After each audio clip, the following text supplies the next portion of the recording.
Que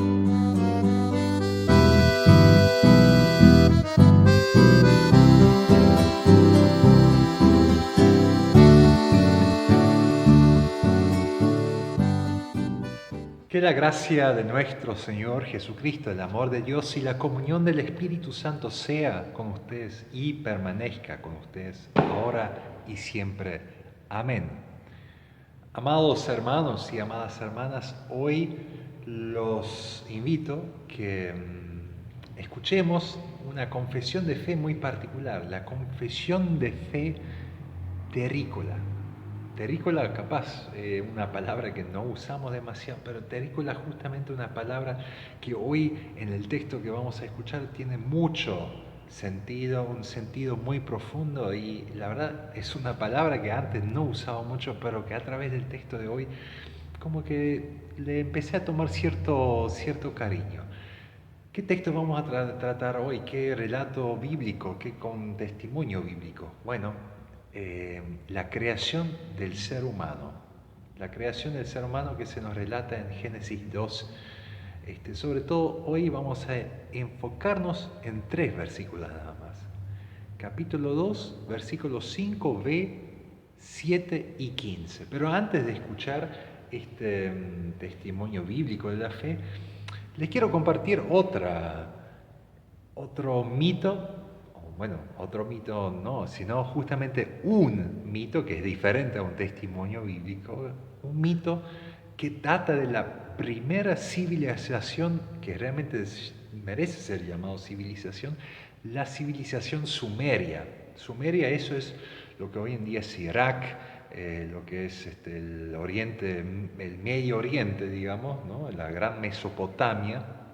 Allí se forjó la primera civilización. Y ellos, esa primera civilización que merece ser llamada esa civilización, tenía un mito, que tenía una creencia que tenía que ver con el por qué el ser humano aparece en la tierra. Y fíjense qué es lo que ellos dicen, o lo que ellos creían. Había unos dioses que, bueno, eran demasiado nobles, demasiado importantes como para hacer trabajos comunes, ¿no? Pero ellos también, igual que cualquier otro ser, necesitaban comer. Entonces, ¿qué es lo que ellos hacen? Obligaban a los dioses menores, los que no llegaban a la misma altura, obligaban a esos dioses menores a hacer los trabajos campesinos por ellos, para que ellos puedan comer. Entonces ellos trabajaban como peones rurales para los dioses mayores. Pero resulta que llega un momento en que esos dioses menores se cansan de hacer ese trabajo duro en el campo, de proveer a los dioses mayores de comida. Entonces, ¿qué es lo que hacen?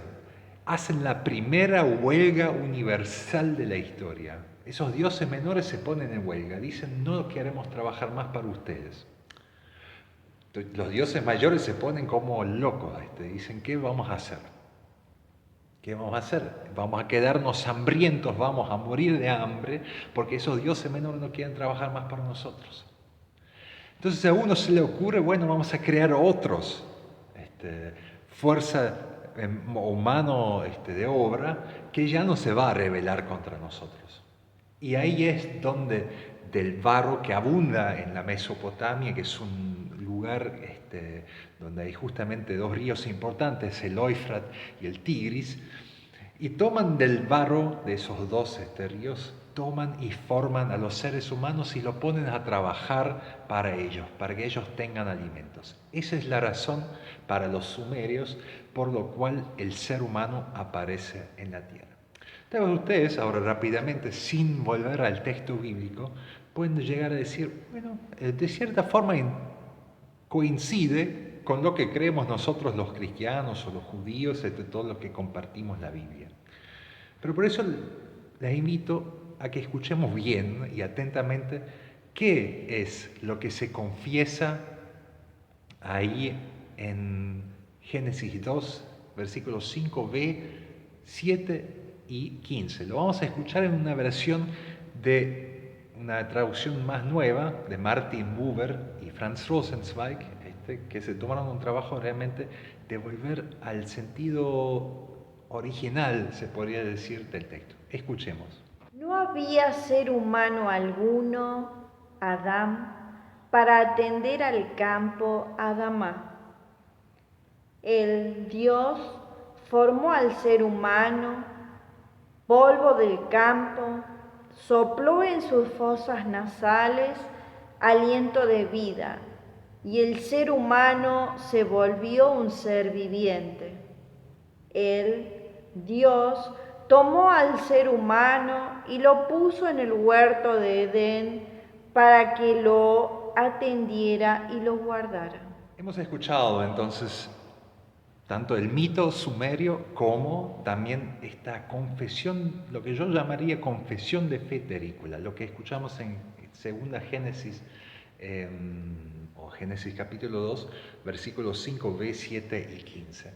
Ustedes por ahí otra vez van a insistir, bueno, pero pastor, eso suena bastante parecido uno al otro. No, en ambos casos el ser humano es formado, en un caso del barro y en otro caso del polvo, pero en sí, bueno, es coincidente. También capaz coincide que Dios de repente necesita a alguien que atienda, porque Él no lo quiere hacer, no lo puede hacer, la tierra, ¿no? Es decir, encomienda a Dios todo el trabajo. Entonces podríamos decir, bueno, el Dios de los judíos, que al mismo tiempo es el Dios de Jesucristo, de cierta forma es coincidente con los dioses sumerios. Yo estoy seguro que muchos suscribirían esto, muchos estarían de acuerdo, no solamente muchos paganos, sino más aún muchos cristianos entre nosotros. Pero yo me pregunto, ¿realmente el ser humano es nada más un peón rural de Dios? Nuestro trabajo, lo que nosotros hacemos, realmente tiene un valor cuasi religioso, es decir, nuestro trabajo define nuestra posición a Dios, porque ustedes lo saben muy bien. Un empleado que trabaja mejor siempre es mejor visto por su patrón que el que no trabaja tanto y que no le sirve tanto. Entonces, realmente nuestro trabajo tiene un valor tan religioso. Dios realmente depende de nuestro trabajo. Porque en los sumerios es así, los dioses dependen del trabajo del ser humano, Dios también depende de nuestro trabajo. Se podría decir que Dios no tiene otras manos que las nuestras. ¿Para qué sirven entonces las buenas obras? Bueno, todo eso vamos a tratar de entender un poquito hoy en este sermón dominical. Por eso lo divido en 3 puntos. Son 3 versículos y eso los marcan tres subcapítulos, se podría decir, para entender mejor, para llegar realmente a qué es lo que se confiesa allí, cuál es esa confesión de fe terrícola que podemos escuchar en este texto. Primer punto tiene que ver con que veo que hay una comunión de un común destino entre la tierra y entre el ser humano. ¿Por qué elegí esta nueva traducción? Bueno, nueva porque data de hasta hace 80 años ya. ¿Por qué elijo esa traducción de Martin Buber y Franz Rosenzweig? Porque lamentablemente en muchas traducciones se pasa por alto algo que es fundamental para comprender qué es lo que está pasando, sobre todo en el texto 5b. Fíjense lo que dice. No había ningún ser humano, y la palabra que se usa ahí es Adam. Adam no es un nombre propio, sino significa ser humano en primer lugar. No había ningún ser humano que pudiera atender al campo. Y campo en hebreo quiere decir Adamá. Adam y Adamá. Fíjense, hay un juego de palabras. Es decir, capaz más que ser humano, entonces podríamos decir que Adam realmente quiere decir terrícola, porque depende del Adamá. El ser humano, así lo entendemos a partir del versículo 7, el ser humano es tomado o formado como polvo del campo, es decir, es tomado de la tierra, del Adamá, y por eso el ser humano es terrícola, es Adán.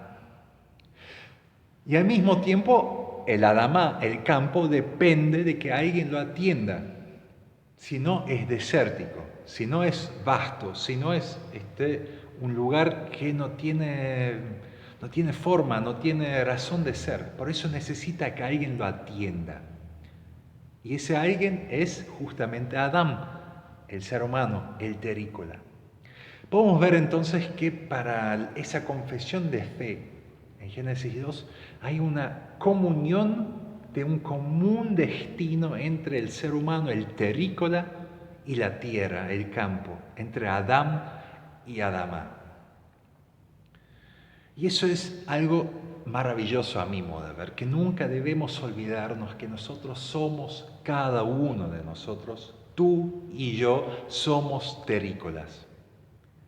Somos terrícolas todos, sin excepción, el que vive en su palacio cerca de las estrellas, como aquel que vive en su casita de barro más cerca del polvo. Todos somos terrícolas, nunca debemos olvidarnos de eso. Dios no se olvida de que somos terrícolas. Eso dice, confiesa el Salmo 103. Y que Él se acuerde de que nosotros somos terrícolas no es para nuestra desventaja, sino es justamente ventajoso para nosotros que Dios guarda en su memoria que nosotros fuimos tomados del Adamá, que hay una relación intrínseca, que hay una relación de comunión entre la tierra y los terrícolas, entre los seres humanos y la tierra. Dios guarda eso en su memoria. Y eso es beneficioso para nosotros, porque eso significa misericordia para nosotros. Porque fíjense, por el pecado terrícola,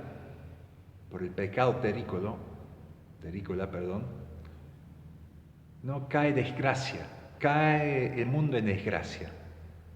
Y eso, no, la primera desobediencia de la primera pareja, de los primeros seres humanos, de querer ser como Dios, de querer elevarse a la misma altura, a ser capaz justamente algo así como lo que hicieron hacer, digamos, esos dioses menores en el mito sumerio. Por esa desobediencia cae el mundo, vivimos en un mundo caído, en una tierra caída, es decir, cae maldición sobre la tierra. Eso empieza muy temprano, por el primer fratricidio, cuando todos los Caíns entre los terrícolas se elevaron o avanzaron sobre todos los Abel entre los terrícolas y le dieron a beber sangre a la tierra. Y la tierra se vuelve como una fiera salvaje contra nosotros, contra los terrícolas. Hay como una desunión en esta comunión del común destino. Y aún así, por más que este mundo, esta tierra, es una tierra caída, es una tierra herida, es una tierra que bebió la sangre de los terrícolas, porque los terrícolas se levantaron los unos contra los otros. Por más que eso es así, Dios se acuerda de que nosotros somos terrícolas, que nosotros somos tomados de la tierra y por eso ama este mundo. Porque Él mismo formó esa comunión del común destino entre la tierra y los terrícolas. Y de tal manera amó Dios a este mundo, a esta tierra y a nosotros, que le dio a su único Hijo para que todo aquel que cree en Él no se pierda, sino que tenga la vida eterna. Y a través de Cristo Jesús anuncia a la tierra y anuncia a todos los terrícolas, a nosotros, que esta tierra, si bien es una tierra caída, y si bien los terrícolas son seres caídos, que Él va a transformarnos, que Él va a transformar esta tierra, que en Cristo Jesús se puso patente de que nosotros, si bien vamos a volver al polvo, y que la tierra también ha de ser polvo donde no es atendido bien. Si bien que eso es así, el polvo no tiene la última palabra, sino la última palabra tiene Jesucristo cuando Él vuelve del polvo. Eso es la nueva creación. Si bien todo esto va a dejar de existir, pero va a haber una nueva tierra, un nuevo cielo, donde no habrá más dolor, donde no habrá más llanto, donde no habrá más tristeza, donde no se va a levantar uno contra el otro y donde esa nueva tierra no va a beber otra vez la sangre de los terrícolas. Y nosotros vamos a vivir en esta tierra, cuales resucitados en incorrupción, cuales resucitados por gloria, cuales resucitados con poder. Esa es la promesa que está todo encerrado en la memoria misericordiosa de Dios para con nosotros. Que Dios se acuerda que nosotros somos terrícolas y que sobre nosotros está la promesa de una nueva tierra, de un nuevo cielo y también sobre esta tierra. Segundo punto, lo cual me parece importante, es que el Creador da lo que el ser humano no puede darse a sí mismo. ¿Qué es lo que dice el versículo 7? El versículo 7 dice que Dios formó entonces al ser humano, al terrícola, y que ese terrícola es polvo del campo, polvo del Adamá. Y luego sopló en las fosas nasales de ese terrícola aliento de vida, y por esa razón el terrícola no solamente es terrícola, sino que es un ser viviente. En la tradición de este texto siempre fue un poquito interpretado como si Dios diviniza, vuelve divino o por lo menos semidivino al ser humano. Al soplar en él, como que le da una parte de él, y al tener una parte del ser humano de Dios, quiere decir que en parte es Dios, es un semidios. Y yo sospecho un poquito que esa interpretación tiene que ver muy fuertemente con esos mitos sumerios, y esos mitos romanos y griegos, y esos mitos que van hacia nuestra propia modernidad, que el ser humano algo divino tiene. Yo creo que eso tiene que ver con una cierta insatisfacción, una cierta negación consciente o inconsciente de ser terrícolas. Nosotros, creo que a veces el ser humano se avergüenza de ser terrícola. Quisiera ser más, quisiera ser todo menos polvo de esta tierra. Quisiera ser, sí, polvo de oro, polvo de las estrellas, polvo del universo. También lo somos en un cierto sentido, pero fundamentalmente somos polvo de esta tierra, somos terrícolas. Y lo que aquí en el versículo 7 se nos relata no es una divinización del ser humano. Acá hay que ser muy cauteloso en lo que se confiesa ahí. Lo que se dice en este texto es que Dios sopla en las fosas nasales del terrícola, de los terrícolas, sopla no espíritu divino, sino sopla aliento de vida, y por ese aliento de vida el ser humano, el terrícola, se convierte, se vuelve un ser viviente, o más aún, para ser más preciso aún, se vuelve un alma viviente, un nefesh hayim, como dice el texto original. Nefesh quiere decir alma, es decir, no es que Dios nos da un alma, no es que dentro de nosotros, en nuestro cuerpo, somos cuerpo y somos alma, sino lo que dice el texto, y eso me parece maravilloso, una confesión tremenda de un terrícola, que dice, nosotros no es que tenemos un alma, fíjense, nosotros somos un alma viviente. Eso es lo que quiere decir aquí este hermoso texto, que nosotros somos un alma viviente, que nosotros somos justamente, somos alguien,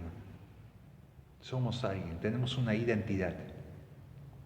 Es decir, de cierta forma, Dios nos da a nosotros algo que nosotros no podemos darnos a nosotros mismos. Y en ese sentido, otra vez, somos un poquito como el polvo del campo.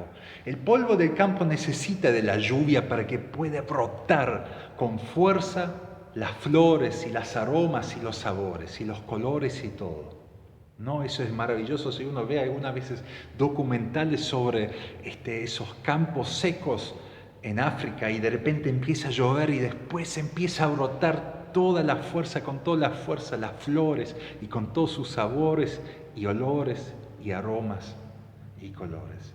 Bueno, así también el ser humano, sin ese aliento de vida, también es algo seco, es un polvo, pero con ese aliento de vida se convierte en un nefesh, en un alma viviente, con todos sus pensamientos, con todos sus sueños, con todas sus emociones. Ese aliento de vida hace que seamos lo que somos.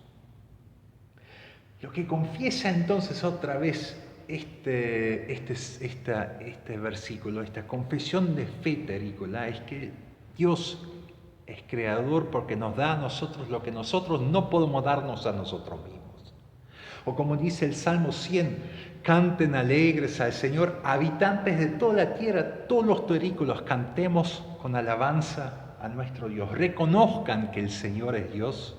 Reconozcan que el Señor es Dios, porque Él nos hizo y no nosotros a nosotros mismos. Esa confesión de fe es un gran sí a la obra vivificadora de Dios de Creador. Y es un gran no a todo intento de divinizar al ser humano, de sacarle de esa condición de terrícola.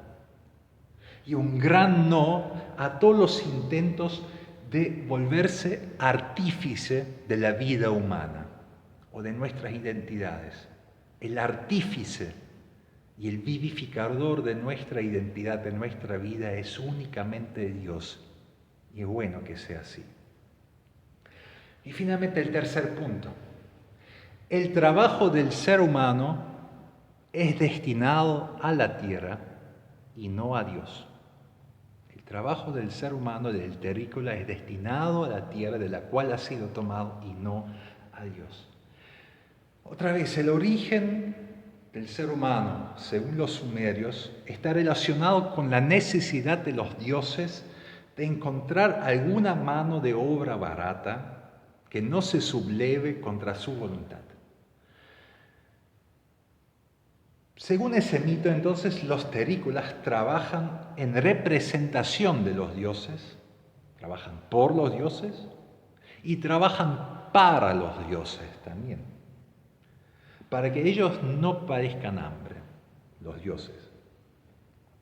Los dioses son los patrones y los terrícolas son peones. Así es un poquito lo que dice acá el texto sumerio. Y lo que dice es tremendo, porque de esa forma ya revela que esos dioses no son dioses, sino que esos dioses son ídolos. Ídolos, ¿qué quiere decir? Ídolo es algo, un objeto, que necesita, para tener un valor, necesita ser adorado, necesita ser servido, necesita ser atendido. Si alguien quita esa adoración a ese objeto, deja de ser divino, deja de tener poder. Y esos dioses dependen del trabajo de los seres humanos, dependen de que alguien los atienda. Y por eso son ídolos, no son dioses.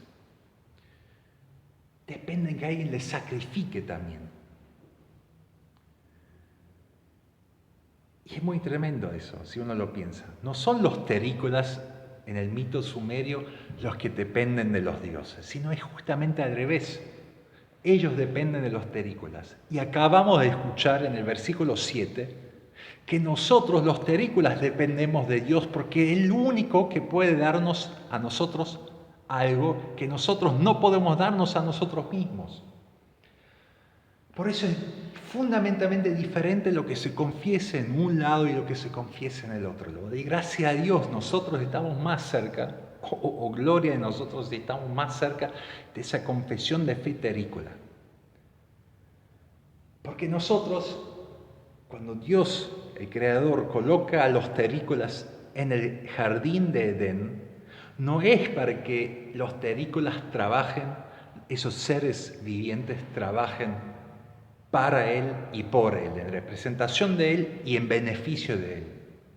Sino Él coloca al ser humano con un solo sentido en ese jardín de Edén, para que trabaje a favor y en beneficio del jardín, del Edén, del jardín, del huerto de Edén. Justamente en beneficio de su propio ámbito de vida, no para él. Justamente en beneficio de esa comunión de común destino. Lo que le hace bien a la tierra, hace bien también al terrícola. Lo que hace bien al terrícola, también debería hacer bien a la tierra. El apóstol Pablo predica valientemente esa diferencia entre esa creencia sumeria, esa creencia de que nosotros trabajamos por y para Dios, que Dios no tiene otras manos que las nuestras, que Dios es un Dios más entre todos los demás, que necesita ser servido. Y el apóstol Pablo predica con vehemencia en contra de esa creencia. Y lo hace en medio de una plaza pública, en medio de Atenas. Y dice justamente eso: el Dios de Jesucristo no es como los otros dioses, que son ídolos porque necesitan del servicio de los seres humanos. No, el Dios de Jesucristo no es servido por manos humanas como si necesitara algo, porque Él es quien da a todas la vida y aliento y todas las cosas. Así lo dice en Hechos 17, 25. Lo que significa eso realmente es maravilloso. Nuestro trabajo, todo nuestro trabajo no carga con un peso religioso. No hay nada que nosotros pudiéramos ofrecer a Dios que Él no ya tiene. Nosotros no podemos dar nada a través de nuestro trabajo a Dios. Y de ese modo Dios mismo libera nuestro trabajo para que nosotros lo podamos poner al libre servicio de la tierra, al libre servicio de los prójimos. Y eso es algo que es tremendamente hermoso. Y capaz lo entienden mucho más aún los que son colonos entre nosotros, los agricultores. El trabajo sirve para trabajar la tierra y para ser puesto al servicio de todos los demás terrícolas. Pero, en fin, todos los trabajos son como ese trabajo. Y lo hermoso es quien pone su trabajo realmente al servicio de esta tierra, al servicio de todos los co-terrícolas. Obra con eso, por un lado, paz y bienestar y desarrollo genuino, sino al mismo tiempo también da gloria a Dios. Paradójicamente, ¿no? Paradójicamente. Nuestro trabajo no ha de buscar atender a Dios. Y justamente así, paradójicamente así se vuelve buena obra, cuando justamente no busca atender a Dios. Porque cuando no busca atender a Dios, cuando busca atender a esta tierra en la cual Dios nos colocó, se vuelve buena obra. Y deja hacer Dios lo que Él es, Dios y no un ídolo. Y eso es realmente una hermosa confesión de fe. Nuestro trabajo da la gloria a Dios cuando es puesto al servicio de esta tierra de la cual nosotros hemos sido tomados. Hay una hermosa cita que quiero citar al último, que me parece lo dice de una forma muy sencilla. Una cita de un pastor y teólogo, Hans-Joachim Ivan. Lo debo leer porque no lo puedo recordar. Dice así: Dios libera mi obrar para que lo pueda poner al servicio del prójimo. Dios arrastra mis obras del cielo a la tierra enviando a Cristo. Dios quiere que el amor sea destinado a la tierra porque Él se contenta con la fe. Creamos en Él con toda nuestra fe y pongámonos al servicio de esta tierra de la cual hemos sido tomados. Así le damos gloria a Él y así habrá paz en esta tierra. Amén.